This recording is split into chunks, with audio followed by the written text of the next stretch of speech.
Alors, chers amis, est-ce que vous reconnaissez de quoi il s'agit? Moi, c'est une grande partie de mon enfance. C'est un indice déjà que je vous donne. L'étoile de la mort. Alors ici, nous sommes sur un stand tout à fait spécial, un stand science-fiction. Alors, science-fiction, très bien, on est au salon du livre de Saint-Étienne, rien d'étonnant. Mais attendez voir, ce qui est un peu plus étonnant, c'est celui qui a écrit ces romans de science-fiction, Père François. On s'attend pas à ça. Alors Père François, je suis ravi de vous découvrir. J'ai le stand juste à côté. Voilà. Qu'est-ce que vous nous conseillez? Qu'est-ce que vous nous dites un peu sur vos œuvres? Est-ce que c'est une sorte de Bible mais en mode science-fiction?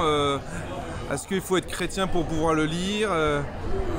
Je pense que c'est ouvert à tout public à partir de 15 ans, je pense. Le premier tome, c'est ça. Donc ça part d'une colonie terrienne. La Terre a fondé une colonie dans un système solaire assez proche, à 5 années-lumière.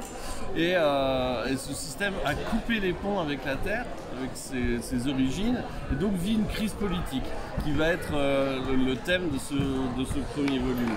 Donc dans ce premier volume, on va beaucoup se poser la question de ce que c'est un État, à quoi ça sert, autour de quoi une société est fondée, quel est le centre de la société. C'est vraiment la grande question de ce premier tome. Après, donc, il y en a 3 autres. Celui-là vient d'être publié. Et là, on va être plus tard dans l'histoire, 40 ans après, le premier. Ah ouais. Et on va découvrir d'autres personnages, évidemment. Et une autre problématique, là, on va entrer dans une question plus religieuse, c'est-à-dire sur la foi chrétienne. Des jeunes qui se posent des questions sur la foi chrétienne. Ah ouais. Qui est assez absent du premier, en fait. Ah ouais. Donc j'espère, ma stratégie, c'était que des gens aiment bien le premier et continuent à lire les autres, voilà. et que là ils découvrent. Vous êtes aussi un roublard, je connais d'autres prêtres un peu roublards comme ça. Ouais. Mais c'est fort, ça veut dire que vous creusez des thèmes assez puissants, donc la politique, finalement de la philosophie, de la spiritualité, mais à travers une histoire. Donc en fait on rentre dans l'histoire et bim, vous balancez. J'essaie d'éviter au maximum que que l'histoire soit un prétexte pour balancer des théories en fait.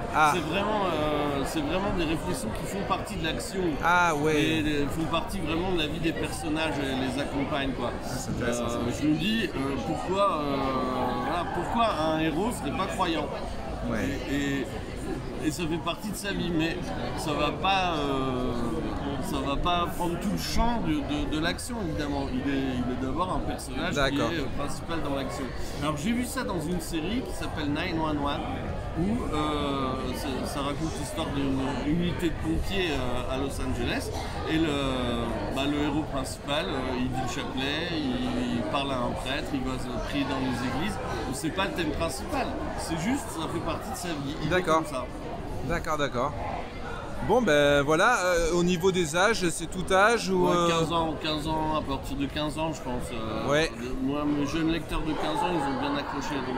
Ah voilà. Et puis après, vous avez des retours de ce genre, on accroche l'histoire quoi, enfin, on rentre dedans, ça m'étonne pas ça. Bon ben super, merci, enchanté, et j'espère que voilà mes chers abonnés, tout ça, allez jeter un coup d'œil parce que finalement c'est très peu connu. Il y a beaucoup plus d'histoires soit des contes pour enfants, soit d'heroic fantasy, et là la science-fiction avec des valeurs chrétiennes on va dire, c'est plus rare. Franchement je connaissais pas. Merci, à bientôt.